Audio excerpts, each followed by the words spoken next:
상상해 보세요. 여자의 수가 10명일 때 남자는 겨우 1명뿐인 세계를, 남자가 너무 희귀해져서 거의 지구상에서 사라진 것처럼 보이는 세계를, 완전한 SF 같죠? 하지만 이것은 우리 종이 실제로 겪은 이야기입니다. 약 7,000년 전 인류는 우리가 이제야 제대로 이해하기 시작한 규모의 재앙을 겪었습니다. 유전학자들은 이것을 Y 염색체 병목 현상이라고 부릅니다. 그때 지구에는 아이를 남긴 남자가 너무 적어서 한 남자에게 대응되는 가임 여성의 수가 17명에 이르렀습니다. 17대 1. 이것은 우리가 흔히 떠올리는 전쟁도 전염병도 아니었습니다. 훨씬 더 이상하고 훨씬 더 불길한 일이었습니다. 그리고 가장 중요한 점은 그 재앙의 흔적이 아직도 우리의 DNA 속에 남아있다는 것입니다. 오늘 우리는 어떻게 해서 남자들이 거의 지구에서 사라질 뻔했는지, 그리고 무엇이 우리 종을 완전한 멸종에서 구해냈는지에 대한 이야기를 하려 합니다. 수십 년 동안 과학자들은 인류의 유전자를 조사하면서 이상한 패턴 하나를 발견해 왔습니다. 어머니 쪽으로만 전달되는 미토콘드리아 DNA를 볼 때 그림은 비교적 정상이었습니다. 적당한 수준의 유전적 다양성, 지역마다 다른 여성 계통들, 인류의 자연스러운 진화를 반영하는 구조. 하지만 연구자들이 아버지에서 아들로만 전달되는 Y 염색체를 들여다보는 순간 완전히 다른 세계가 나타났습니다. Y 염색체의 유전적 다양성이 미토콘드리아 DNA보다 무려 18배나 적었던 것입니다. 이것이 의미하는 바는 무엇이었을까요? 역사 어느 시점에서 실제로 후손을 남긴 남자의 수가 극단적으로 줄어들었다는 뜻입니다. 그것도 아주 오랜 시간에 걸쳐 서서히 줄어든 것이 아니라 진화의 시간축으로 보면 굉장히 짧은 몇천 년 남짓한 기간 동안 급격하게 떨어진 것입니다. 2015년에 학술지 네이처 커뮤니케이션스에 실린 한 연구가 처음으로 그 규모를 또렷이 보여주었습니다. 애리조나 대학교의 멜리사 윌슨 세이어스가 이끄는 연구팀은 전 세계 여러 지역에서 온 450명이 넘는 남성의 Y 염색체를 분석했습니다. 결과는 충격적이었습니다. 약 7,000년 전부터 5,000년 전 사이의 기간이 인류 역사에서 남성에게 가장 암울한 시기였던 것입니다. 2018년 스탠퍼드 대학교의 모니크 카르도주와 마르커스 펠드만이 이끄는 또 다른 연구가 이 결론을 다시 확인했습니다. 그들은 컴퓨터 시뮬레이션을 이용해 실제로 후손을 남긴 남성에 대한 여성의 비율이 최악의 시기에 17대 1까지 치솟았을 수 있음을 보여주었습니다. 하지만 가장 이상한 점은 남자가 적었다는 사실 그 자체가 아니었습니다. 더 기묘한 것은 남자들이 그냥 물리적으로 줄어든 것이 아니라 자신의 유전자를 다음 세대로 거의 전달하지 못했다는 점이었습니다. 현실에서 살아있던 남성의 절대적인 수는 훨씬 많았을 가능성이 큽니다. 그런데 어떤 이유에서인지 그들 가운데 극소수만이 실제로 아이를 가질 수 있었습니다. 그렇다면 그 어두운 수천 년 동안 대체 무슨 일이 일어난 것일까요? 이 질문에 답하려면 우리는 시간을 거슬러 올라가 약 7,000년 전의 세계를 직접 바라보려는 시도를 해야 합니다. 10,000년 전 지구는 지금과 전혀 다른 모습이었습니다. 마지막 빙하기는 약 11,700년 전에 끝났고 기후는 급격히 따뜻해졌습니다. 지질학자들은 이 시기를 홀로세라고 부릅니다. 인간 문명이 꽃피우기에 거의 완벽한 조건이 갖추어진 시대였습니다. 이 시기에도 사람들은 여전히 작은 무리로 움직이는 수렵 채진민이었습니다. 전형적인 집단의 규모는 25명에서 50명 사이, 함께 사냥하고 함께 먹을 것을 모으고 함께 아이를 키우는 확장된 가족 단위였습니다. 이런 공동체에서 남성과 여성은 대체로 비슷한 지위를 가졌던 것으로 보입니다. 중요한 결정은 공동으로 내렸고 먹을거리는 비교적 공평하게 나누어졌으며 생존은 구성원 하나하나의 기여에 달려 있었습니다. 고고학 자료에 따르면 당시 인류는 믿기 어려울 정도로 이동성이 높았습니다. 무리들은 사냥감과 계절별 식량원을 따라 끊임없이 이동했습니다.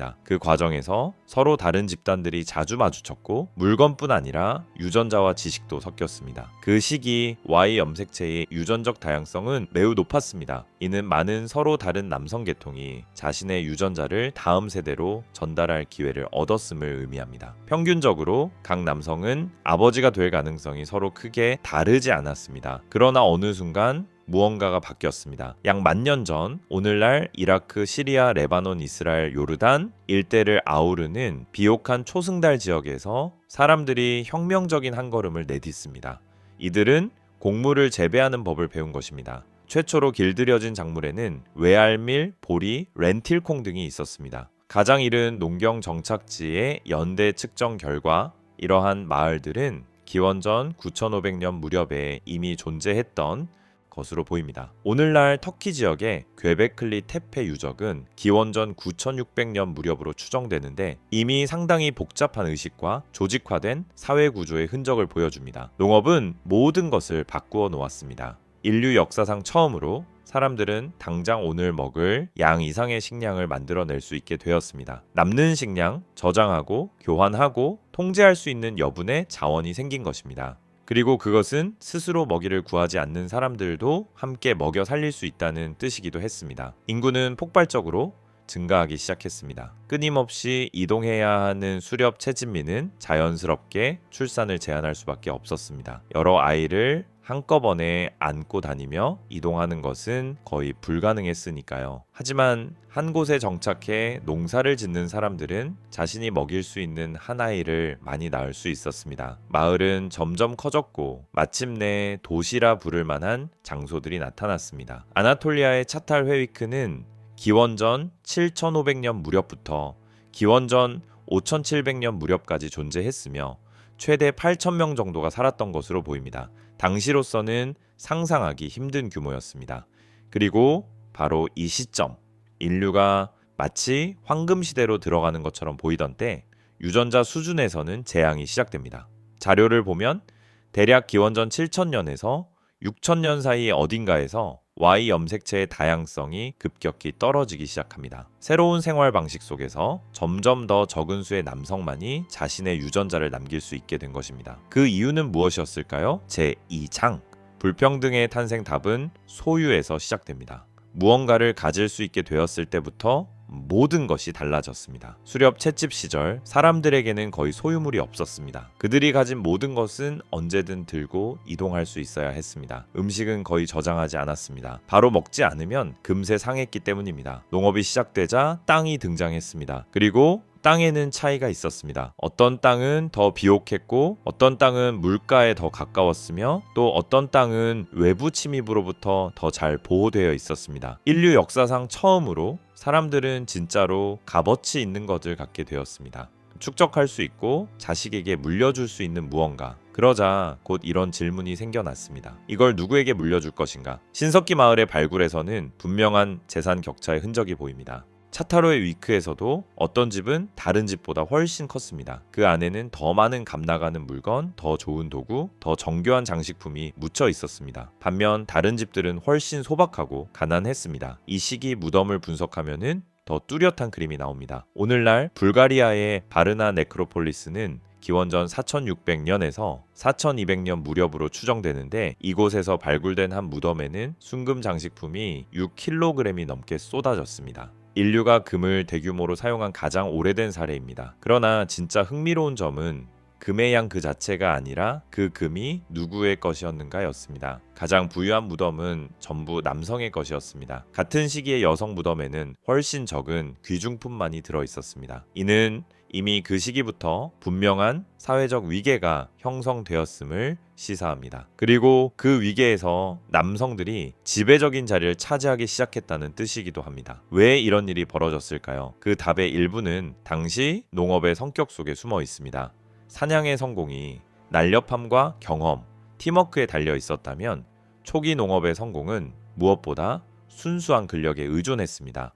숲을 베어내고 단단한 땅을 갈아엎고 수로와 방어 시설을 만들고 무거운 짐을 나르는 일, 이런 작업 대부분은 강한 근육을 필요로 했습니다. 더 큰 근력과 도구를 가진 남성들은 더 넓은 땅을 일굴 수 있었습니다. 더 넓은 땅은 더 많은 수확을 의미했습니다. 더 많은 식량은 더 큰 권력, 영향력, 그리고 더 많은 선택지를 가져다 주었습니다. 토론토 대학교의 고고학자 이엔 쿠샬렙스키는 유럽 신석기 시대 인고를 정밀 분석했습니다. 2017년에 발표된 그의 연구는 기원전 7000년에서 5000년 사이 남성들의 뼈에서 극심한 육체 노동의 흔적이 급격히 늘어난다는 사실을 보여주었습니다. 동시에 여성의 뼈에서는 혹독한 노동의 흔적은 상대적으로 적었지만 폭력과 관련된 상처가 더 자주 보였습니다. 이는 불길한 가설을 떠올리게 합니다. 이 시기에 여성들은 이전에 비교적 평등한 지위를 잃고 점점 소유물에 가까운 존재로 떨어졌을 수 있다는 것입니다. 여러 문화에서 이 무렵부터 분명한 가부장제의 흔적들이 나타납니다. 남성들이 땅뿐 아니라 여성까지 통제하기 시작합니다. 결혼은 자유로운 개인의 결합이 아니라 땅과 지참금, 씨족 간 동맹이 걸린 경제적 거래로 변합니다. 그리고 바로 여기서 우리의 이야기 중 가장 어두운 장이 펼쳐지기 시작합니다. 여성이 소유물이 되고 땅이 상속될 수 있게 되고 일부 남성이 다른 남성보다 훨씬 더 많은 자원을 쌓아 올리는 사회에서는 피할 수 없는 일이 하나 있습니다. 바로 전쟁입니다. 약 6,500년 전 지구 곳곳에서는 거의 끊임없는 폭력이 시작되었습니다. 고고학자들은 이 시기를 씨족 전쟁의 시대라고 부릅니다. 인류 집단이 처음으로 체계적으로 서로를 없애기 시작한 때였습니다. 단지 다툰 것이 아니라 존재 자체를 지워버리려 한 것입니다. 그 증거는 소름 끼칠 정도로 분명합니다. 이 시기의 집단 매장지는 거의 항상 같은 이야기를 들려줍니다. 한 공동체 전체가 갑작스럽고 폭력적인 죽음을 맞이했다는 이야기. 독일 타라임에서 기원전 5000년 무렵으로 추정되는 집단 매장지가 발견되었습니다. 남녀노소 34구의 시신이 한 곳에서 나왔습니다. 거의 모두 머리를 강하게 맞아 죽었고 일부는 여러 차례 가격당했습니다. 이것은 우연한 충돌이 아니라 계획적인 학살이었습니다. 오스트리아 슐레츠에서는 더 참혹한 장면이 드러났습니다. 기원전 4800년 무렵 한 마을 전체가 파괴되었습니다. 뼈를 분석한 결과 공격자들이 선별적으로 살해를 저질렀다는 사실이 드러났습니다. 모든 남성과 노년 여성은 체계적으로 죽임을 당했습니다. 젊은 여성과 아이들은 대부분 시신이 남지 않습니다. 그들은 전리품이자 노동력 그리고 미래의 아내로 끌려갔을 가능성이 큽니다. 오늘날 유럽과 근동 곳곳에서 비슷한 집단 매장지가 계속 발견되고 있습니다. 뼈는 죽음이 얼마나 갑작스럽고 잔인했는지 보여줍니다. 대부분의 시신에서 돌도끼와 창, 곤봉에 의한 외상이 발견됩니다. 많은 이들이 땅에 쓰러진 뒤 머리를 한 번 더 세게 얻어맞아 확인 사살을 당했습니다. 가장 섬뜩한 사실은 살해의 규모가 아니라 그 방식입니다. 이 공격들은 우발적인 난투극이 아니었습니다. 매우 잘 조직되고 명확한 목표를 가진 작전이었습니다. 서로 다른 지역에서 같은 패턴이 반복됩니다. 공격자들은 한 집단의 성인 남성을 모조리 제거하고 늙은 여성과 일부 아이들도 죽이고 젊은 여성과 남은 아이들을 데려가 버립니다. 2017년 막스 플랑크 연구소의 볼프강 하크가 이끄는 연구팀은 이 현상에 대한 더 깊은 단서를 찾아냈습니다. 그들은 기원전 5500년에서 3000년 사이 중앙 유럽에서 나온 239의 인골 DNA를 분석했습니다. 결과는 충격적이었습니다. 여러 정착지에서 여성들은 주변 지역에 뿌리를 둔 유전적 기원을 가진 반면 남성들은 전혀 다른 가플로군에 속해 있었습니다. 즉, 그 마을의 남성들은 원래 그곳 사람이 아니었다는 뜻입니다. 어딘가에서 온 외부 집단, 아마도 이전에 그 지역 남성들을 몰살시킨 집단의 후손이었을 것입니다. 더 소름 끼치는 사실도 드러났습니다. 어떤 마을에서는 모든 남성이 거의 동일한 Y 염색체를 가지고 있었습니다. 유전적으로 그들은 한 사람 단 한 남성의 후손이었습니다. 어느 시점에 이곳을 정복하고 지배자가 되었던 남자, 그 사람 한 명이 이후 세대 전체의 공통 조상이 되어버린 것입니다. 바로 이 시기에 Y 염색체의 유전적 다양성은 바닥까지 떨어집니다. 모니크 카르도주와 동료들은 이 어두운 시대의 최악의 순간에는 실제로 후손을 남긴 남성 한 명당 가임 여성의 수가 17명에 달했을 것이라 계산했습니다. 자, 이것이 현실에서는 어떤 의미였을까요? 이는 엄청난 수의 남성들이 애초에 유전자를 다음 세대에 남길 기회조차 갖지 못했다는 뜻입니다. 그들은 습격과 전쟁에서 죽었습니다. 혹은 더 가난하고 약한 씨족에 속해 있어 땅과 여성들을 지킬 수 없는 입장이었고 더 강한 집단에게 경쟁에서 밀려났습니다. 또는 공동체에서 쫓겨나 땅도 보호도 가정을 꾸릴 기회도 없이 버려졌습니다. 고고학 자료를 보면 바로 이 시기에 본격적인 요새화된 정착지가 처음 등장합니다. 마을 주변에는 벽과 해자, 목책이 세워집니다. 인류는 역사상 처음으로 맹수나 자연 재해보다 다른 인간을 더 두려워하게 됩니다. 독일의 홀리첸 유적에서는 기원전 5000년 무렵으로 추정되는 요새화된 마을이 발굴되었습니다. 두께에 약 2m에 달하는 성벽이 사방을 둘러싸고 있었고 그 앞에는 깊이 약 3m의 해자가 파여 있었습니다. 안쪽에서는 수백 개의 돌촉 창과 화살이 발견되었습니다. 항상 전투에 대비하며 살았던 흔적입니다. 이 방어선은 맹수를 막기 위한 것이 아니었습니다. 이웃 인간과의 전쟁을 준비하기 위한 것이었습니다. 이 전쟁들은 예외적인 사건이 아니었습니다. 거의 일상생활의 배경이었습니다. 해당 시기의 성인 남성 인고를 분석하면 최대 30%가량이 전투 상흔을 가지고 있습니다. 부러진 뼈, 깨진 두개골, 치유된 화살 상처들, 많은 뼈에는 치유된 상처가 여러 개 겹쳐 있습니다. 그들은 여러 번 전장에 나가 다치고 회복되면 다시 싸우러 나갔던 것입니다. 가장 끔찍한 점은 이 전쟁들에 아주 구체적인 목적이 있었다는 사실입니다. 단순한 약탈이 아니었습니다. 경쟁하는 남성 혈통을 아예 없애버리고 그들의 자원, 땅, 가축, 식량 저장고, 그리고 여성과 아이들까지 모두 빼앗는 것이 목표였습니다. 본질적으로 말하면 이것은 아주 느리지만 체계적인 대학살이었습니다. 수천 년에 걸쳐 이어진 느리게 진행되는 집단 학살, 그리고 그 흔적은 지금도 우리 Y 염색체 속에 남아 있습니다. 전쟁이 일상화되면서 새로운 사회 구조가 나타났습니다. 예전에는 비교적 평등했던 공동체들 안에서 점점 더 엄격한 위계 질서가 형성되었습니다. 그리고 그와 함께 소수 남성에게 권력이 집중되기 시작했습니다. 고고학 자료에 따르면 바로 기원전 6000년에서 4000년 사이에 인류 사회의 최초의 진짜 족장들이 등장합니다. 이들은 단순히 존경받는 장로가 아니었습니다. 타인의 삶과 죽음을 좌우할 수 있는 전쟁을 결정하고 땅과 전리품을 나누는 실질적인 권력자들이었습니다. 그 가운데 가장 극적인 사례가 바로 흑해 북쪽 초원지대에 존재했던 얌나야 문화입니다. 이 문화는 대략 기원전 3300년에서 2600년 사이에 번성했으며 당시 어두운 시대의 권력이 어떤 모습이었는지를 극적으로 보여줍니다. 얌나야 문화의 쿠르간 봉분, 무덤은 그 대비가 눈에 띄게 극단적입니다. 어떤 봉분은 높이가 10m에 이르렀고 그 안에는 금 장식, 무기, 정교한 토기 등으로 꾸며진 호화로운 매장이 들어 있었습니다. 반면 다른 무덤은 아주 소박한 구덩이 정도에 불과했고 부장품이 거의 없거나 아예 없는 경우도 많았습니다. 2015년 하버드 대학교의 데이비드 라이히가 이끄는 연구팀은 얌나야 문화의 무덤 100여 기가 넘는 유골의 DNA를 분석했습니다. 그 결과는 놀라웠습니다. 풍부한 부장품을 가진 남성 무덤의 거의 전부가 Y 염색체 가플로군 R1b에 속해 있었습니다. 게다가 그들 중 상당수는 서로 직계 혈연 관계였습니다. 즉 권력과 부가 한 가문, 한 집의 클랜의 손에 집중되어 있었고 그 클랜이 점점 모든 것을 독점해 갔다는 뜻입니다. 그렇다면 나머지 남자들은 어떻게 되었을까요? 그들의 무덤은 대체로 초라했습니다. 무기가 없고 장식도 거의 없고 봉분조차 없는 경우가 많았습니다. 어떤 시신은 그저 작은 구덩이에 대충 내려진 차에 묻혀 있었습니다. 유전 분석 결과 이들 남성 가운데 상당수의 Y 염색체 계통은 다음 세대에서 완전히 사라져 버렸습니다. 이렇게 잔혹한 시스템이 형성되었습니다. 소수의 족장 남성 집단이 거의 모든 자원을 쥐고 있었습니다.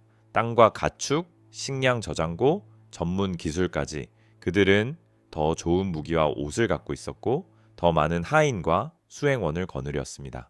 그리고 무엇보다 중요한 것은 그들이 전체 여성의 상당 부분에 접근할 수 있었다는 점입니다. 오늘날까지 아카이브한 사회 구조를 유지하는 일부 현대 부족 사회를 보면 당시 상황을 어느 정도 상상할 수 있습니다.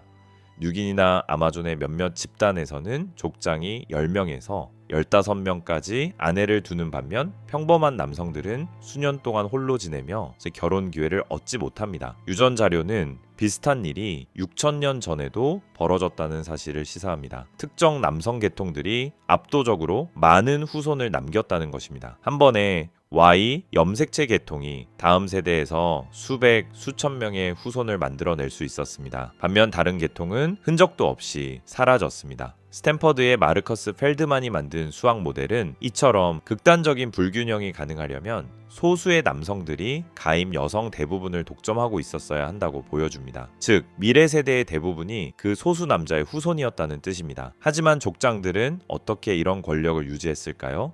질투와 긴장이 끊이지 않았을 상황에서 말입니다. 답은 명확하고도 단순합니다. 바로 폭력과 전쟁입니다. 고고학 자료를 보면 이 시기 족장 무덤에는 방대한 양의 무기가 함께 묻혀 있습니다. 칼미키아에서 발굴된 한 얌나야 쿠르간에서는 전투용 도끼 47자루, 창 23개, 단검 18자루가 단 한 남자의 무덤에 함께 들어 있었습니다. 이 무기들은 장식용 소품이 아니었습니다. 실제 권력을 행사하는 도구였고, 족장은 그것으로 클랜 내부를 통제하고 반란을 진압하며 경쟁자를 제거했습니다. 또한 이 무기를 앞세워 이웃 부족과의 전쟁을 수행했습니다. 여기서 자연스러운 질문이 떠오릅니다. 왜 다른 남자들은 이를 그대로 받아들였을까? 왜 소수 엘리트에 맞서 힘을 합치지 않았을까? 그 답은 클랜 구조 그 자체에 숨어 있습니다. 유전 분석 결과 한 클랜 구성원들은 서로 가까운 혈연인 경우가 많았습니다. 족장은 대개 외부인이라기보다 큰형이나 삼촌 아버지 사촌형에 가까운 사람이었습니다. 이 때문에 역설적인 상황이 생겼습니다. 평범한 남성이 자신의 아내와 자식을 갖지 못하더라도 그의 유전자는 여전히 돌고 있었습니다.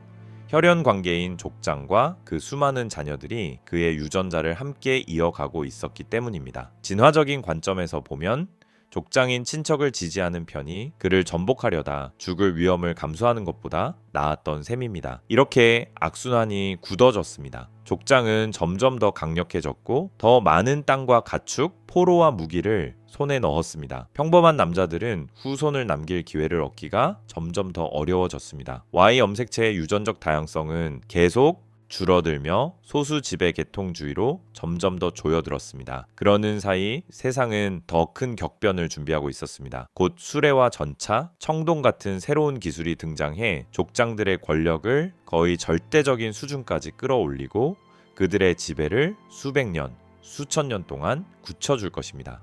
약 5300년 전 인류는 힘의 균형을 영원히 바꾸어 놓을 발견을 합니다. 사람들이 금속을 단순히 두드려 다듬는 수준을 넘어 진짜 의미에서 녹여서 다루는 법을 익힌 것입니다. 최초의 구리 제품은 그보다 훨씬 앞선 약 7000년 전부터 나타납니다. 하지만 그것은 자연산 구리 덩어리를 식은 상태에서 두드려 만든 것이었고 너무 무르고 오래 가지 않으며 그리 믿음직하지 않은 도구였습니다. 진짜 혁명은 사람들이 광석에서 구리를 녹여 추출할 만큼 높은 온도, 섭씨 1000도를 훨씬 넘는 열을 만들어내기 시작했을 때 일어났습니다. 가장 오래된 금속 재련 흔적은 아나톨리아와 발칸 지역에서 발견됩니다. 오늘날 터키에 있는 차이뇨누 테페 유적은 기원전 7200년 무렵으로 추정되며 원시적인 재련로의 흔적을 보여줍니다. 하지만 이 단계에서는 아직 본격적인 산업이라기보다 소규모의 실험에 가까웠습니다. 구리의 대량 생산은 기원전 4500년 무렵부터 시작됩니다. 오늘날 불가리아, 세르비아, 루마니아 일대에서 말입니다. 불가리아의 아이브나르 광산은 기원전 4700년에서 4200년 사이에 가동되었고 연간 최대 30톤에 이르는 광석을 캐냈던 것으로 추정됩니다. 그러나 진정한 돌파구는 기원전 3200년 즈음에 찾아옵니다. 누군가가 우연이었든 의도적이었든 구리에 주석을 섞어본 것입니다. 그 결과 탄생한 것이 바로 청동입니다. 순수 구리보다 훨씬 단단하고 내구성이 뛰어난 합금이었습니다. 청동 무기는 모든 것을 바꾸어 놓았습니다. 청동으로 만든 칼과 창은 가죽 갑옷과 나무 방패를 쉽게 뚫었습니다. 청동 도끼는 방패와 문지방, 지붕의 들보까지 쪼개버릴 수 있었습니다. 청동을 가진 쪽은 돌과 나무만 가진 이들에 비해 압도적인 군사적 우위를 차지했습니다.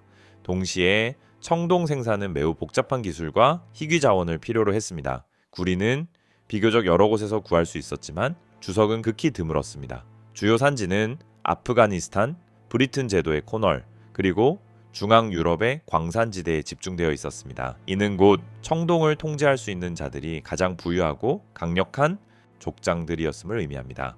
그들은 교역로를 장악하고 장인들을 통제하며 금속을 비축해두고 나머지 사람들은 그 접근 자체를 막았습니다.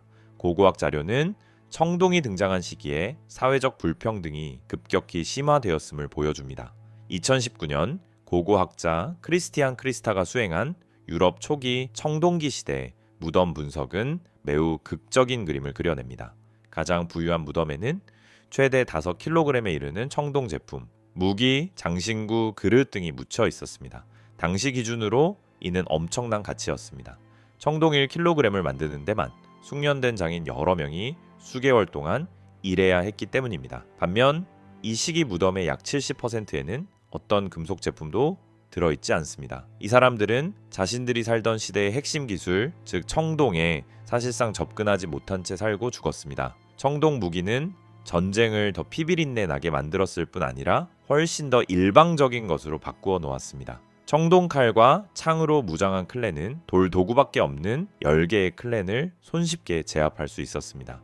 그 결과 새로운 정복의 물결이 일어났습니다. 유전 자료는 바로 이 초기 청동기 시대에 대규모 인구 이동이 발생했음을 보여줍니다. 금속 재련을 익힌 집단들은 유럽과 아시아 곳곳으로 퍼져나가며 기존 주민들을 밀어내거나 흡수했습니다. 그 가운데 가장 인상적인 사례가 흑해 북쪽 초원지대에서 시작된 얌나야 문화의 확산입니다. 기원전 3000년 무렵 이 문화의 사람들은 중앙 유럽과 서유럽을 향해 대규모 팽창을 시작했습니다.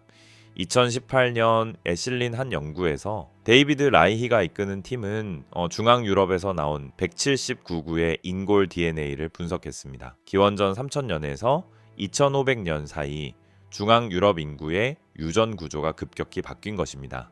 현지 남성들의 Y 염색체 가운데 최대 90%에 이르는 계통이 사라지고 대신 초원에서 온 이주민들의 계통, 주로 R1b로 대체되었습니다. 반면 여성의 미토콘드리아 계통은 훨씬 덜 바뀌었습니다. 변화폭은 대략 40에서 50% 수준에 그쳤습니다. 이것이 의미하는 바는 하나뿐입니다. 새로운 남성들이 현지 남성들을 체계적으로 제거하고 현지 여성들을 아내로 삼았다는 것입니다. 이것은 평화로운 이주가 아니었습니다. 정복이었습니다. 그리고 그 규모는 끔찍할 정도였습니다. 단 몇 세기에 걸쳐 한 지역 남성 인구가 거의 통째로 교체된 것입니다.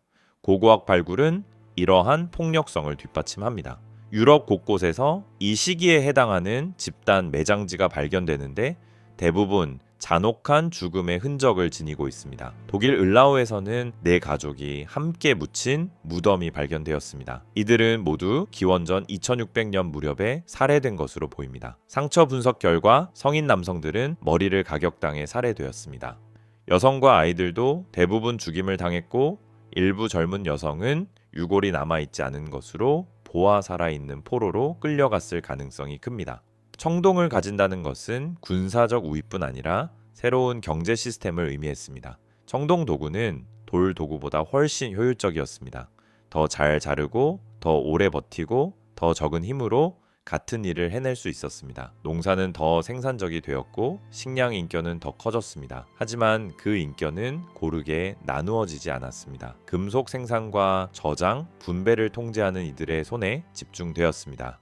그리하여 점점 더 뚜렷한 위계 구조가 만들어졌고 그 꼭대기에는 청동 무기로 무장한 전사 족장들이 서 있었습니다. 이 시기 인골 분석은 명확한 대비를 보여줍니다. 엘리트 전사들의 뼈는 고단백 식단의 흔적을 가지고 있습니다. 고기와 유제품을 많이 섭취한 것입니다. 그들의 평균 키는 일반 인구보다 대략 5에서 7cm 정도 더 컸습니다. 반면 평민의 뼈는 전혀 다른 이야기를 들려줍니다. 곡물에 치우친 식단, 만성적인 영양 부족과 각종 질병의 흔적, 키는 더 작았고 전반적인 건강 상태도 나빴습니다. 이는 눈으로 보이는 몸으로 느껴지는 격차를 만들었습니다. 전사들은 더 크고 더 튼튼하고 더 잘 먹고 더 좋은 무기와 옷을 입었습니다. 평범한 사람들 눈에 그들은 거의 반신처럼 보였을 것입니다.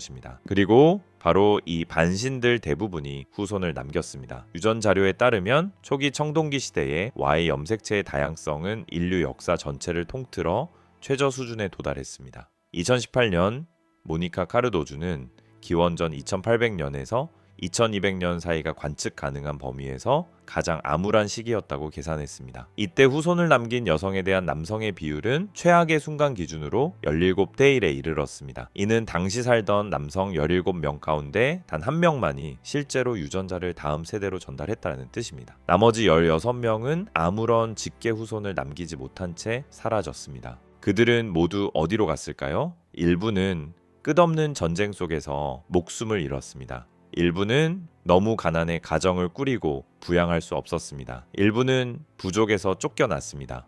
또 다른 이들은 노예가 되었고 아이를 갖는 것이 금지되었거나 실질적으로 불가능한 삶을 살았습니다. 고고학 자료를 보면 바로 이 시기에 여러 문화에서 노예제의 뚜렷한 징후가 처음 등장합니다. 일부 무덤에서는 비정상적인 자세로 묻힌 사람들, 손이나 발이 묶여있던 흔적이 있는 사람들의 유골이 발견됩니다. 그들의 뼈는 혹독한 노동과 만성 영양실조의 흔적을 보여줍니다. 이것은 명예로운 매장이 아니었습니다. 노예들의 무덤이었습니다. 그리고 이 노예들 가운데 상당수는 청동기 시대의 전쟁과 분쟁에서 패배한 남성들이었습니다. 청동기 시대는 권력과 부, 그리고 자손을 남길 권리가 전사 엘리트의 좁은 집단 손에 집중된 시스템을 만들었습니다. 이 시스템은 청동 무기가 주는 공포와 힘을 기반으로 유지되었고 겉으로 보기에는 영원히 무너질 것 같지 않았습니다. 하지만 영원한 것은 없습니다. 이 잔혹한 구조에도 결국 끝이 찾아오게 됩니다. 중세는 흔히 정체된 어두운 시대로 묘사됩니다. 하지만 유전자의 관점에서 보면 그림은 조금 다르게 보입니다. 이 시기는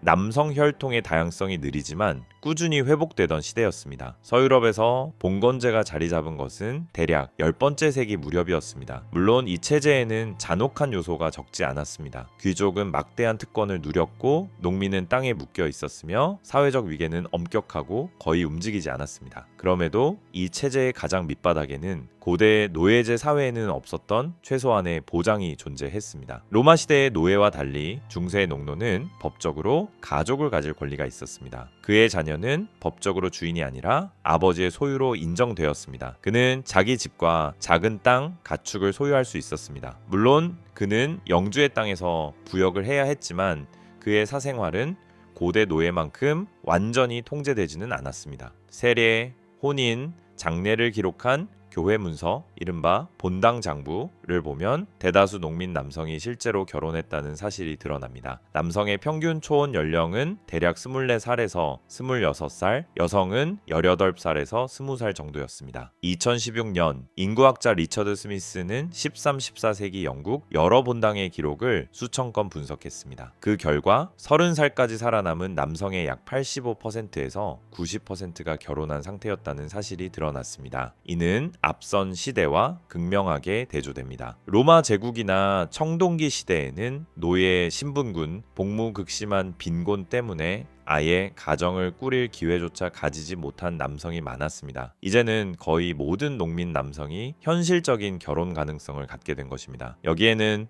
기독교 교회의 역할이 컸습니다. 교회는 일관되게 일부 나처제와 첩제도를 비판했습니다. 형식상으로는 왕과 황제조차도 한 명의 합법적 아내만을 둘 수 있었습니다. 16세기 헨리 8번째가 후계자를 얻기 위해 이혼하고 다시 결혼하려 했을 때 그 일은 엄청난 스캔들을 불러일으켰습니다. 그가 그 목표를 위해 교회 규범을 깨고 사실상 새로운 교회를 만들어야 했다는 사실 자체가 일부일처제가 얼마나 엄격한 규범이었는지 보여줍니다. 물론 부유한 남성들은 여전히 정부를 두었고 궁정 주변에서는 서자들도 태어났습니다. 그러나 법적으로 자기와 토지를 상속받을 수 있는 사람은 합법적 혼인 관계에서 태어난 자녀뿐이었습니다. 이는 귀족 계층의 번식 상점에 분명한 한계를 두었습니다. 한 백작이 한 명의 아내에게서 낳을 합법적인 자녀 수는 대략 5에서 7명 정도였습니다. 한 농민도 한 아내와 함께 대략 6에서 8아이를 낳을 수 있었습니다. 두 계층 사이의 차이는 청동기 시대나 고대의 대형 후궁 체제에 비하면 훨씬 작아 보였습니다. 고고학과 문헌 자료에 따르면 중세에는 모든 계층에서 출산율이 매우 높았습니다. 여성은 대체로 가임기 내내 두세 해마다 한 번씩 명씩 아이를 낳았습니다. 높은 유아 사망률이 어느 정도 상황을 평준화했습니다. 5살이 되기 전에 아이의 절반 가까이가 죽을 수도 있었습니다. 하지만 이 비극은 모든 계층을 가리지 않았습니다. 19세기 인구학자 조지프 홀링스워스가 수행한 영국 귀족 가문 연구에 따르면 가장 부유한 집안에서도 유아 사망률은 25%에서 30%에 달했습니다. 농민보다 다소 낮기는 했지만 초기 문명 시기처럼 압도적인 격차는 아니었습니다. 유전 자료는 이 느린 회복의 그림을 뒷받침합니다. 유럽 집단의 Y 염색체를 분석해 보면 8번째 세기에서 15번째 세기 사이에 성공적으로 후손을 남긴 남성 혈통의 수가 꾸준히 증가했다는 사실이 드러납니다. 2020년 라이프치히 대학교 연구진이 만든 수학 모델에 따르면 8번째 세기 무렵 약 4대 1 수준이던 후손을 남긴 여성 대 남성 비율은 15번째 세기에는 대략 2대 1 수준으로 개선되었습니다. 그러나 이 과정이 매끄럽기만 했던 것은 아닙니다. 전쟁과 전염병은 주기적으로 이 회복 과정을 후퇴시켰습니다. 11세기 말부터 13세기 말까지 이어진 십자군 전쟁은 수십만 명의 젊은 남성의 목숨을 앗아갔습니다. 13세기 몽골 제국의 침략은 동유럽과 아시아에서 수많은 사람을 죽였습니다. 가장 참혹한 타격은 흑사병이었습니다. 14세기 중반 패스트 대유행은 유럽 인구의 3분의 1에서 절반까지를 죽였습니다. 유전 연구는 이 시기에 Y 염색체 다양성이 잠시 감소했다는 흔적을 보여줍니다. 하지만 더 눈에 띄는 것은 그 이후의 회복 속도였습니다. 2022년 옥스퍼드 대학교 연구팀은 역병 이후 불과 2세대 만에 유전적 다양성 지표가 다시 전 수준으로 돌아갔다고 보고했습니다. 어째서 이런 일이 가능했을까요? 역병이 지나간 뒤 땅과 자원은 남아도는 반면 사람이 부족해졌습니다. 살아남은 젊은 남성들은 갑자기 매우 필요한 존재가 되었습니다. 노동력에 대한 수요가 급격히 올라가면서 농민조차도 더 나은 조건을 요구할 수 있게 되었습니다. 일부 지역에서는 농노제가 약화되고 임금이 인상되었습니다. 이것은 하층 계급 남성들의 결혼과 출산 증가를 촉진했습니다. 아이러니하게도 대재앙은 유전적 평등을 향한 추세를 오히려 가속시킨 셈입니다. 또 하나 중요한 요인은 도시화였습니다. 비좁고 더럽고 전염병이 돌던 중세 도시들은 동시에 새로운 사회적 사다리를 제공했습니다. 재능 있는 장인이나 상인은 비록 조상은 농민이었을지라도 부자가 될 수 있었습니다. 길드 제도는 숙련된 장인에게 일정 수준의 안정성을 보장했습니다. 많은 길드 규약에는 장인은 결혼한 사람이어야 한다는 조항이 있었습니다. 이런 규칙은 결혼을 장려하는 추가적인 사회적 압력 역할을 했습니다. 문서 자료를 보면 도시에서의 결혼 비율은 농촌보다 오히려 더 높았던 경우가 적지 않습니다. 14세기 피렌체의 기록에 따르면 30에서 40살 사이의 남성 가운데 약 95%가 기혼자이거나 과거에 결혼 경험이 있는 사람이었습니다. 물론 중세가 완전한 평등의 시대였다는 뜻은 아닙니다. 빈부격차는 여전히 컸습니다. 그러나 유전적 격차, 즉 자신의 유전자를 다음 세대로 넘길 기회의 차이는 눈에 띄게 줄어들었습니다. 중세 말에 이르러 인류는 성인이 된 남성 대부분이 현실적으로 결혼하고 후손을 남길 수 있는 지점에 점점 가까워지고 있었습니다. 이는 자손을 남길 권리가 사실상 특권층 남성에게만 주어지던 수천 년과 비교하면 근본적인 전환이었습니다. 자, 최종적인 회복, 즉 진정한 의미에서 넓은 유전적 균형이 회복되는 일은 이미 근대로 접어든 뒤에야 가능해졌습니다. 제13장 새로운 시대와 최종 회복 16, 17세기는 인류에게 일련의 거대한 격변을 안겨주었습니다. 지리상의 발견, 과학혁명, 산업화의 첫걸음, 이 모든 것이 낡은 체제를 뒤흔들었습니다. 그러나 가장 깊은 변화는 인구 구조에서 일어났습니다. 중세 대부분 동안 크게 늘지 않았던 유럽 인구는 근대로 접어들며 급격히 증가하기 시작했습니다. 1500년 무렵 유럽 인구는 대략 8천만 명 정도였습니다. 1800년이 되면 그 수는 약 1억 9천만 명에 이릅니다. 3세기 동안 인구가 2배가 넘게 늘어난 것입니다. 이는 농업의 점진적 발전, 교역의 확대, 의학과 기본 위생 개념의 도입 덕분이었습니다. 하지만 이 숫자들 뒤에는 우리 유전자가 어떻게 변해왔는가 하는 또 다른 이야기가 숨어 있습니다. 2015년 페터 랄프와 그레험 쿠퍼가 진행한 연구는 이 변화를 안쪽에서 들여다볼 수 있게 해주었습니다. 그들은 수많은 유럽인의 계보 자료를 분석하고 과거 Y 염색체 다양성을 추정할 수 있는 수학적 모델을 만들었습니다. 그 결과 바로 1500년 이후에 Y 염색체의 유전적 다양성이 급격히 증가하기 시작했다는 사실이 드러났습니다. 18세기 말에 이르면 실제로 후손을 남긴 여성 대 남성의 비율은 거의 1대 1에 가까워졌습니다. 다시 말해 수천 년 동안 이어져 온 남성 쪽의 유전적 불리함이 거의 사라졌던 것입니다. 무엇이 이렇게 극적인 변화를 가져왔을까요? 여러 요인이 동시에 작용했습니다. 첫째, 아이들의 생존율이 올라갔습니다. 당시 의학은 오늘날 기준으로 보면은 매우 미흡했지만 청결, 격리, 영양, 영아 돌봄에 대한 기본적인 인식만으로도 상당한 효과가 있었습니다. 예를 들어 18세기 영국에서 유아 사망률은 대략 30%에서 35% 수준까지 떨어졌습니다. 여전히 끔찍하게 높은 수치지만 그 이전 시대보다는 확실한 진전이었습니다. 둘째, 경제 성장이 새로운 자립의 길을 만들어 주었습니다. 18세기 중반 영국에서 시작된 산업혁명은 수많은 젊은 남성에게 일자리를 제공했습니다. 공장, 탄광, 운하와 철도 공사 현장 등에서 말입니다. 그들은 더 이상 부모에게서 물려받는 작은 땅에만 묶여 있지 않았습니다. 태어날 때 아무런 상속 재산이나 지위가 없더라도 자신의 노동으로 가족을 부양할 수 있게 된 것입니다. 셋째, 도시화가 폭발적으로 진전되었습니다. 도시는 급속히 커졌고 농촌 공동체가 젊은이의 행동을 통제하던 힘은 약해졌습니다. 개인의 선택이 점점 더 중요해졌고 사랑해서 결혼하는 것이 예외적인 사건이 아니라 점점 더 흔한 시나리오가 되었습니다. 18, 19 세기 교회와 행정 기록을 보면 결혼율은 떨어지기는커녕 오히려 일부 지역에서는 상승하기도 했습니다. 서유럽 몇몇 지역에서는 35살까지 살아남은 남성의 거의 95%가 결국 결혼했던 것으로 나타납니다. 중세는 흔히 정체된 어두운 시대로 묘사됩니다. 하지만 유전자의 관점에서 보면 그림은 조금 다르게 보입니다. 이 시기는 남성 혈통의 다양성이 느리지만 꾸준히 회복되던 시대였습니다. 서유럽에서 봉건제가 자리 잡은 것은 대략 10번째 세기 무렵이었습니다. 물론 이 체제에는 잔혹한 요소가 적지 않았습니다. 귀족은 막대한 특권을 누렸고 농민은 땅에 묶여 있었으며 사회적 위계는 엄격하고 거의 움직이지 않았습니다. 그럼에도 이 체제의 가장 밑바닥에는 고대 노예제 사회에는 없었던 최소한의 보장이 존재했습니다. 로마 시대의 노예와 달리 중세의 농노는 법적으로 가족을 가질 권리가 있었습니다. 그의 자녀는 법적으로 주인이 아니라 아버지의 소유로 인정되었습니다. 그는 자기 집과 작은 땅, 가축을 소유할 수 있었습니다. 물론 그는 영주의 땅에서 부역을 해야 했지만 그의 사생활은 고대 노예만큼 완전히 통제되지는 않았습니다.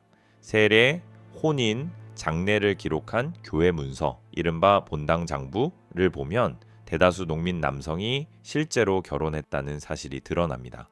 남성의 평균 초혼 연령은 대략 24살에서 26살, 여성은 18살에서 20살 정도였습니다. 2016년 인구학자 리처드 스미스는 13, 14세기 영국 여러 본당의 기록을 수천 건 분석했습니다. 그 결과 30살까지 살아남은 남성의 약 85%에서 90%가 결혼한 상태였다는 사실이 드러났습니다. 이는 앞선 시대와 극명하게 대조됩니다. 로마 제국이나 청동기 시대에는 노예 신분군 복무극심한 빈곤 때문에 아예 가정을 꾸릴 기회조차 가지지 못한 남성이 많았습니다. 이제는 거의 모든 농민 남성이 현실적인 결혼 가능성을 갖게 된 것입니다. 여기에는 기독교 교회의 역할이 컸습니다. 교회는 일관되게 일부 다처제와 첩제도를 비판했습니다. 형식상으로는 왕과 황제조차도 한 명의 합법적 아내만을 둘 수 있었습니다. 16세기 헨리 8번째가 후계자를 얻기 위해 이혼하고 다시 결혼하려 했을 때 그 일은 엄청난 스캔들을 불러일으켰습니다. 그가 그 목표를 위해 교회의 규범을 깨고 사실상 새로운 교회를 만들어야 했다는 사실 자체가 일부 일처제가 얼마나 엄격한 규범이었는지 보여줍니다. 물론 부유한 남성들은 여전히 정부를 두었고 궁정 주변에서는 서자들도 태어났습니다. 그러나 법적으로 자기와 토지를 상속받을 수 있는 사람은 합법적 혼인 관계에서 태어난 자녀뿐이었습니다. 이는 귀족 계층의 번식 상점에 분명한 한계를 두었습니다. 한 백작이 한 명의 아내에게서 낳을 합법적인 자녀 수는 대략 5에서 7명 정도였습니다. 한 농민도 한 아내와 함께 대략 6에서 8아이를 낳을 수 있었습니다. 두 계층 사이의 차이는 청동기 시대나 고대의 대형 후궁 체제에 비하면 훨씬 작아 보였습니다. 고고학과 문헌 자료에 따르면 중세에는 모든 계층에서 출산율이 매우 높았습니다. 여성은 대체로 가임기 내내 두세 해마다 한 번씩 아이를 낳았습니다. 높은 유아 사망률이 어느 정도 상황을 평준화했습니다. 5살이 되기 전에 아이의 절반 가까이가 죽을 수도 있었습니다. 하지만 이 비극은 모든 계층을 가리지 않았습니다. 19세기 인구학자 조지프 홀링스워스가 수행한 영국 귀족 가문 연구에 따르면 가장 부유한 집안에서도 유아 사망률은 25%에서 30%에 달했습니다. 농민보다 다소 낮기는 했지만 초기 문명 시기처럼 압도적인 격차는 아니었습니다. 유전 자료는 이 느린 회복의 그림을 뒷받침합니다. 유럽 집단의 Y 염색체를 분석해보면 8번째 세기에서 15번째 세기 사이에 성공적으로 후손을 남긴 남성 혈통의 수가 꾸준히 증가했다는 사실이 드러납니다. 2020년 라이프치히 대학교 연구진이 만든 수학 모델에 따르면 8번째 세기 무렵 약 4대1 수준이던 후손을 남긴 여성 대 남성 비율은 15번째 세기에는 대략 2대1 수준으로 개선되었습니다. 그러나 이 과정이 매끄럽기만 했던 것은 아닙니다. 전쟁과 전염병은 주기적으로 이 회복 과정을 후퇴시켰습니다. 11세기 말부터 13세기 말까지 이어진 십자군 전쟁은 수십만 명의 젊은 남성의 목숨을 앗아갔습니다. 13세기 몽골 제국의 침략은 동유럽과 아시아에서 수많은 사람을 죽였습니다. 가장 참혹한 타격은 흑사병이었습니다. 14세기 중반 패스트 대유행은 유럽 인구의 3분의 1에서 절반까지를 죽였습니다. 유전 연구는 이 시기에 Y 염색체 다양성이 잠시 감소했다는 흔적을 보여줍니다. 하지만 더 눈에 띄는 것은 그 이후의 회복 속도였습니다. 2022년 옥스퍼드 대학교 연구팀은 역병 이후 불과 2세대 만에 유전적 다양성 지표가 다시 전 수준으로 돌아갔다고 보고했습니다. 어째서 이런 일이 가능했을까요? 역병이 지나간 뒤 땅과 자원은 남아도는 반면 사람이 부족해졌습니다. 살아남은 젊은 남성들은 갑자기 매우 필요한 존재가 되었습니다. 노동력에 대한 수요가 급격히 올라가면서 농민조차도 더 나은 조건을 요구할 수 있게 되었습니다. 일부 지역에서는 농노제가 약화되고 임금이 인상되었습니다. 이것은 하층 계급 남성들의 결혼과 출산 증가를 촉진했습니다. 아이러니하게도 대재앙은 유전적 평등을 향한 추세를 오히려 가속시킨 셈입니다. 또 하나 중요한 요인은 도시화였습니다. 비좁고 더럽고 전염병이 돌던 중세 도시들은 동시에 새로운 사회적 사다리를 제공했습니다. 재능 있는 장인이나 상인은 비록 조상은 농민이었을지라도 부자가 될 수 있었습니다. 길드 제도는 숙련된 장인에게 일정 수준의 안정성을 보장했습니다. 많은 길드 규약에는 장인은 결혼한 사람이어야 한다는 조항이 있었습니다. 이런 규칙은 결혼을 장려하는 추가적인 사회적 압력 역할을 했습니다. 문서 자료를 보면 도시에서의 결혼 비율은 농촌보다 오히려 더 높았던 경우가 적지 않습니다. 14세기 피렌체의 기록에 따르면 30에서 40살 사이의 남성 가운데 약 95%가 기혼자이거나 과거에 결혼 경험이 있는 사람이었습니다. 물론 중세가 완전한 평등의 시대였다는 뜻은 아닙니다. 빈부 격차는 여전히 컸습니다. 그러나 유전적 격차, 즉 자신의 유전자를 다음 세대로 넘길 기회의 차이는 눈에 띄게 줄어들었습니다. 중세 말에 이르러 인류는 성인이 된 남성 대부분이 현실적으로 결혼하고 후손을 남길 수 있는 지점에 점점 가까워지고 있었습니다. 이는 자손을 남길 권리가 사실상 특권층 남성에게만 주어지던 수천 년과 비교하면은 근본적인 전환이었습니다. 그래서 최종적인 회복, 즉 진정한 의미에서 넓은 유전적 균형이 회복되는 일은 이미 근대로 접어든 뒤에야 가능해졌습니다. 제13장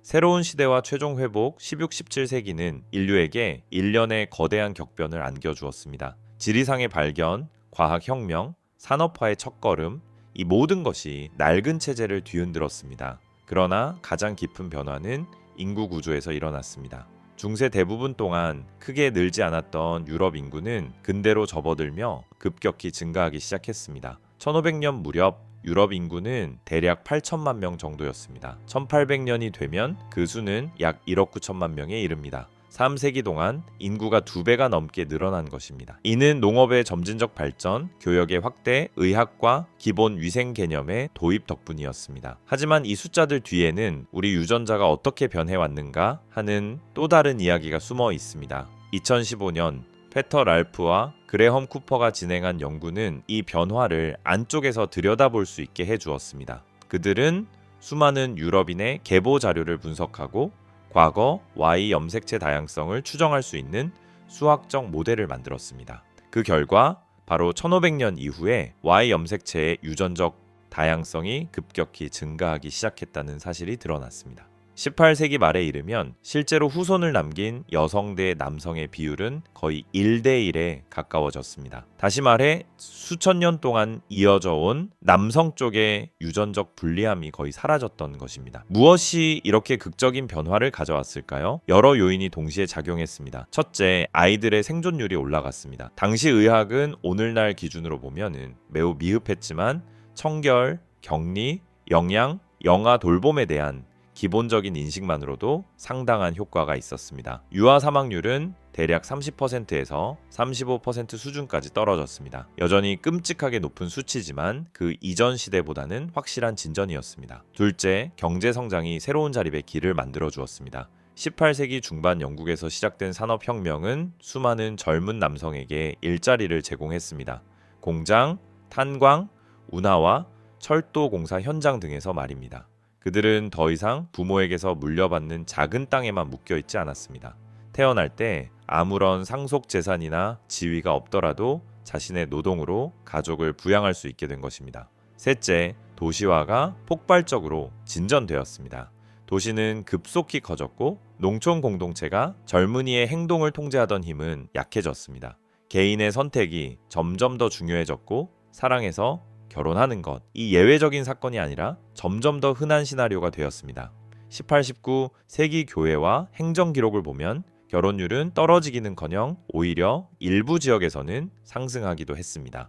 서유럽 몇몇 지역에서는 35살까지 살아남은 남성의 거의 95%가 결국 결혼했던 것으로 나타납니다. 동시에 일부 일처제는 사회 도덕적 기준으로 더욱 공고해졌습니다. 빅토리아 시대의 도덕은 정절 충실 체면을 거의 성스러운 가치로 떠받들었습니다. 공식적으로 가장 부유한 남성조차 한 명의 합법적 아내만을 두었습니다. 바깥관계는 최소한 공개적으로는 비난의 대상이었습니다. 유전 자료는 이러한 흐름을 잘 반영합니다. 오늘날 유럽 집단을 분석해보면 200년에서 300년 전 조상들의 Y 염색체가 3000년, 4000년 전 조상보다 훨씬 다양한 패턴을 보여준다는 사실이 드러납니다. 수학적 모델은 대략 1800년을 전후해 Y 염색체 다양성이 신석기 혁명 이전 수준에 근접했다고 추정합니다. 물론 이것이 완전한 사회적 평등을 의미하는 것은 아니었습니다. 부유한 남성은 여전히 이 점이 있었습니다. 그들의 자녀는 더 잘 먹고 병을 이겨낼 가능성이 더 높았으며 배우자를 찾기도 상대적으로 수월했습니다. 그러나 청동기 시대 족장이나 고대 왕들이 누리던 특권과 비교하면 격차는 한 단계 아니 여러 단계 줄어든 셈입니다. 20세기는 이런 흐름을 계속 이어가면서도 매우 모순적인 방식으로 전개되었습니다. 두 차례의 세계대전은 수많은 젊은 남성의 목숨을 앗아갔고 잠시 동안 균형을 다시 흔들어 놓았습니다. 그러나 전쟁 뒤에는 전례 없는 경제 성장과 사회 개혁의 시기가 찾아왔습니다. 서구에서 1945년부터 1965년까지 이어진 베이비붐은 안정된 경제 환경에서 대다수 남성이 결혼하고 자녀를 가졌다는 사실을 보여줍니다. 예를 들어 1960년 미국에서 45에서 54살 사이 남성의 대략 95%가 기혼이거나 결혼 경험이 있는 사람이었습니다. 현대 인구에 대한 유전 연구는 이렇게 말합니다. 오늘날 Y 염색체 다양성은 지난 10,000년 중 가장 높은 수준입니다. 우리는 대부분의 남성이 현실적으로 자기 유전자를 후대에 물려줄 수 있는 시대에 살고 있습니다. 그가 특별히 더 강하거나 부유해서가 아니라 단지 사회제도가 더 이상 엄청난 수의 남성을 번식 게임에서 체계적으로 배제하지 않기 때문입니다.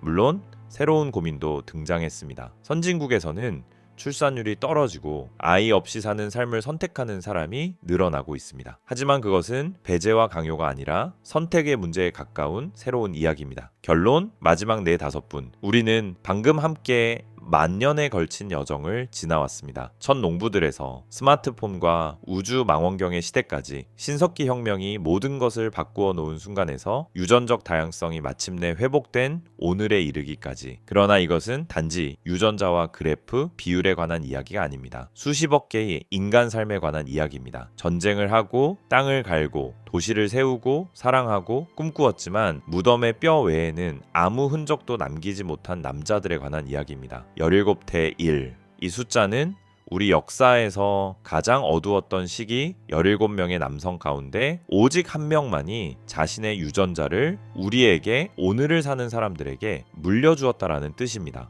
나머지 16명은 마치 처음부터 없었던 것처럼 유전 계보에서 사라졌습니다. 그들은 어디에 있을까요? 일부는 끝없는 전쟁 속에서 죽었습니다. 고고학자들은 전투, 도끼와 창에 깨진 두개골을 가진 젊은 남성들의 유골이 수백 구씩 묻힌 집단 매장지를 발견합니다. 그들은 전장으로 나가 돌아오지 못했습니다. 다른 일부는 평생 쇠사슬 속에서 살았습니다. 수천 년 동안 수백만 남성이 밭과 채석장, 광산에서 노예로 일했습니다. 그들에게는 합법적인 가정을 꾸릴 권리가 없었고 아이를 가질지 말지를 스스로 결정할 수도 없었습니다. 그들의 뼈는 고대 도시의 노예의 구역, 잊힌 채석장 옆 구덩이 어딘가에 지금도 묻혀 있습니다. 또 다른 이들은 충분히 부유하지도 강하지도 영향력 있지도 못했습니다. 그들은 남의 땅에서 일하며 거대한 집과 성곽의 그림자 속에서 살았습니다. 가정을 꾸릴 만큼 자원을 모을 수 없었고 결혼하지 못한 채 늙어 가난 속에서 생을 마감했습니다. 이 이야기에서 가장 섬뜩한 점은 대부분의 동시대 사람들에게 이 시스템이 당연한 것으로 보였다는 사실입니다. 족장들은 여러 아내와 첩을 거느릴 권리를 하늘이 준 것처럼 여겼습니다. 왕과 황제는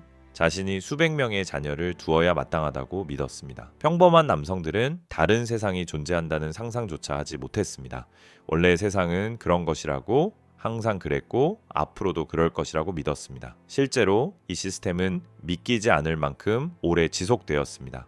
초기 농경 사회에서 중세 후기까지 무려 7,000년이 넘는 시간 동안 인류는 다수의 남성이 사실상 번식 경쟁에서 배제된 세상에서 살았습니다. 하지만 이 시스템도 영원하지는 않았습니다. 전쟁과 반란, 전염병과 대이동, 새로운 금속과 무기, 배와 기계의 발명에 이르기까지 수없이 많은 사건을 거치며 시스템은 조금씩 변했습니다.